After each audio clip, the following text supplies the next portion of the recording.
কালের বিবর্তনে হারিয়ে যাচ্ছে গ্রাম বাংলার ঐতিহ্যবাহী যাত্রা অনুষ্ঠান।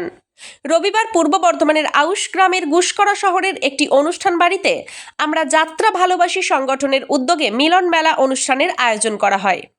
বিভিন্ন প্রান্তের স্বনামধন্য সর্বস্তরের শিল্পী, সমাজকর্মী সহ বিশিষ্ট ব্যক্তিবর্গ এই অনুষ্ঠানে উপস্থিত ছিলেন। বিশেষ অতিথি হিসেবে উপস্থিত ছিলেন বিশিষ্ট সমাজসেবী শেখ আব্দুল লালন এবং অভিনেতা শেখ সঞ্জু। সংগঠনের তরফে সকলকে সম্বর্ধিত করা হয়। জানা গেছে, হারিয়ে যাওয়া গ্রাম বাংলার ঐতিহ্যবাহী যাত্রা অনুষ্ঠানকে সমাজে ফিরিয়ে আনার লক্ষ্যেই সংগঠনের উদ্যোগে এই অনুষ্ঠানের আয়োজন করা হয়। আর সংগঠনের এই লক্ষ্যকে বাস্তবায়িত করতে এগিয়ে এলেন সমাজকর্মী শেখ আব্দুল লালন। এদিন সংগঠনের কর্মকর্তাদের হাতে বেশ কিছু অর্থ তুলে দেন লালন বাবু।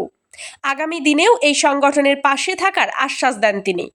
তবে এদিনের অনুষ্ঠানে বেশ কিছু ক্ষুদে শিল্পীদের নজর কাড়া প্রদর্শনী মন জয় করে সকলের। এদিনের অনুষ্ঠান থেকে বিভিন্ন প্রান্তের শিশু শিল্পী থেকে অন্যান্য শিল্পীদের কলাকুশলী এবং প্রতিভা আজ দিকে দিকে ছড়িয়ে যাচ্ছে। আউশ গ্রামবাসী হিসেবে এটা আমাদের গর্ব। গ্রাম বাংলার ঐতিহ্যবাহী যাত্রা অনুষ্ঠানকে টিকিয়ে রাখতে মুখ্যমন্ত্রী মমতা বন্দ্যোপাধ্যায় নানান পদক্ষেপ গ্রহণ করেছেন। তার সৈনিক হিসেবে লোকসংস্কৃতির এই সংগঠনের পাশে দাঁড়ানোর চেষ্টা করছেন তিনি।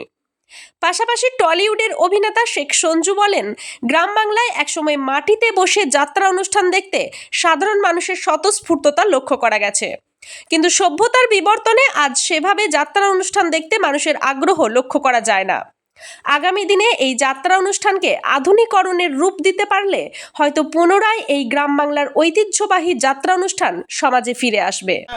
আমার মাননীয় মুখ্যমন্ত্রী যেমন ভাবে পথ চলছে, জন্ম থেকে মৃত্যু, শিক্ষা থেকে স্বাস্থ্য, খাদ্য থেকে বাসস্থান, মায়ের গর্ভ থেকে দিদির প্রকল্প খাচ্ছি এবং মৃত্যু পর্যন্ত পাচ্ছি।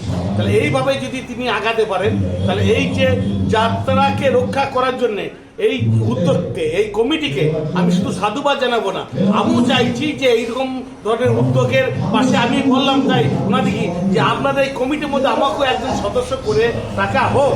কেন না, আপনাদের শুধুই যাত্রা বাঁচাও এইটা নয়, আপনাদের লক্ষ্য আরও একটা রয়েছে যে যাত্রা পথ যেটা, যে কাউকে গাছের কোথাও কে দুস্থ মানুষ, কেউ ভালো শিল্পী হারিয়ে যাচ্ছে, কোনো ক্রিয়া হারিয়ে যাচ্ছে, সেই দিকে তুলে এনে এই যে একত্রে করে এই বিধানসভায় আপনারা আয়োজনটা করেছেন, তার জন্য আমরাও ধন্য। একদম সর্বভাবে আমি সশরীরে তো থাকবোই থাকবো, তার সঙ্গে আর্থিক বলুন, সহযোগিতা বলুন, যেটা যা কিছু নামে সর্বভাবে কিন্তু। কারণ আমার এই আউশগ্রাম বিধানসভাটা আজকে যেমন রাষ্ট্রপতির কাছে আমরা বঙ্গভূষণ পাচ্ছি, আমরা রাষ্ট্রপতির কাছে প্রাইজ পাচ্ছি, আমার শিক্ষকরা পাচ্ছে, আমার ওখানে দেখা যাচ্ছে ক্রিয়ার যেটা সেটাও বিলুপ্ত হয়েছিল, আমার ইউপিএসসির পরীক্ষা সেখানেও দেশের সেকেন্ড বয় হচ্ছে। অর্থাৎ আমার এই যে আউশগ্রাম আজকে যে হাসছে, জঙ্গল হাসছে, পার হাসছে, এর জন্যে কিন্তু তার মেন প্রতিফলন এই মানুষরাই। সবার উপরে মানুষত্ব, তাহার উপরে কিছু নয়। দিদিরও লক্ষ্য ধর্ম বর্ণ নির্বিশেষে মানুষের পাশে দাঁড়ানো। আমিও সেইভাবেই চাই যে ধর্ম বর্ণ নির্বিশেষে আমিও সকল মানুষের সঙ্গে থেকে মানুষের উৎসাহ দিতে, মানুষের উদ্দীপনা দিতে, মানুষের সুখে দুঃখে বিপদ আপদে সর্বদাই দিদি দায়িত্ব দিয়েছেন, যেভাবে পালন করছি। আমি এই কমিটিকে আরও সঙ্গে নিয়ে আমি আরও বেশি আগাতে চাইছি এবং চাই। এই শিল্পীদের প্রতি আপনার কি বার্তা থাকবে? অবশ্যই শিল্পীদের বলছি তাই, যে ওই কুড়িতে নষ্ট যাতে না হয়, আমার ফুলটা ফুটে তারপরে ফুলের মতো হয়ে তারপর সে ঝরুক, কিন্তু কুড়িতে নষ্ট না হতে দেওয়া এই কমিটিকে তাই সেটাও সজাগ করছি। এবং আমিও সঙ্গে থেকে ওই সমস্ত যে উদ্দীপনা এবং তিনাদের পাশে দাঁড়ানো, সেইটা সকল এই যে তিল তিল থেকে তাল তৈরি করা, সেটা আমরা চাই।